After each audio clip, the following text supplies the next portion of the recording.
let's find articles on our subject. When you're at the library webpage, go to the Databases tab, click on it. This is where you can choose which database you find most relevant to your search. You can start with something general like Academic Search Premier, or you can choose from all databases here, or from an arrangement by subject, or if you know the name, you can choose the first letter of the title. But let's start with Academic Search Premier, which covers many topics.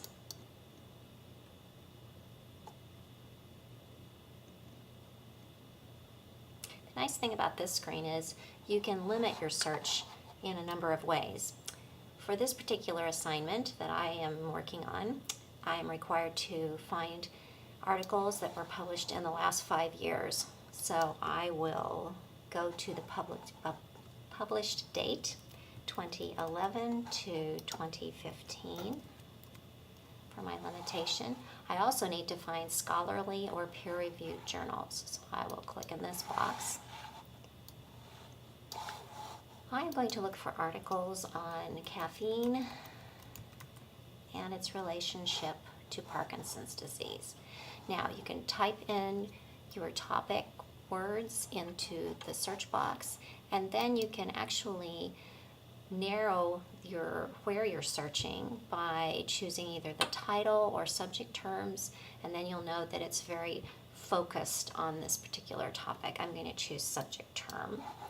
It says and you can change your search by saying either and or not, but in this case I want both caffeine and Parkinson's disease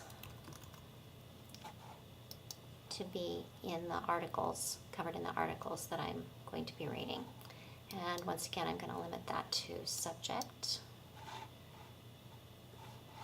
So I have 33 in my set of search results, 33 articles that are scholarly or peer-reviewed and published within the last 5 years. Let's take a look at these. The first one looks very interesting, Macronutrients Intake and Risk of Parkinson's Disease, a meta-analysis. If I click on the title, I learn more about the article. You can see authors. It was published in Geriatrics and Gerontology International in May of 2015. These are the subject terms that describe the subject content of the article. And there's an abstract that tells me a great deal about what the article is about. I think it sounds very interesting. This one doesn't happen to be full text in this particular database, but I think I want to see it. So I will use this link, request this item through Interlibrary Loan, and I can fill out my first name, last name. You do not have a library card number, so you can just put an X in that field.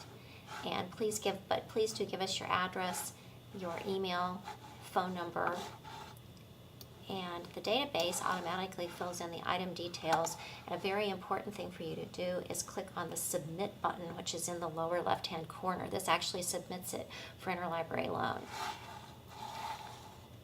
In this case, I'm not actually going to request it since this is for the purposes of example only. I'm going to go back to my search list, and I will go back to my results list by clicking here. And the second article, Dose Response Meta-Analysis on Coffee, Tea, and Caffeine Consumption with the Risk of Parkinson's Disease, also sounds very interesting to me. If I click on the title, I can learn more about this. And by looking at the abstract, I can tell already that I want to read it. This time, lucky for me, it's available by PDF. If I click on that link, it will bring up the article for me. At this point, I can read it online. I could email it to myself by clicking on the tool in the right-hand column here that says email, or I could print it by clicking on the printer. I could also save it for later in a file within the database.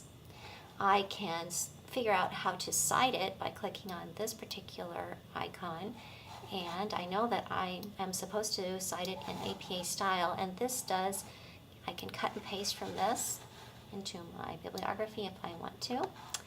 I could also export this to EasyBib, which is one of the tools that we make available to you.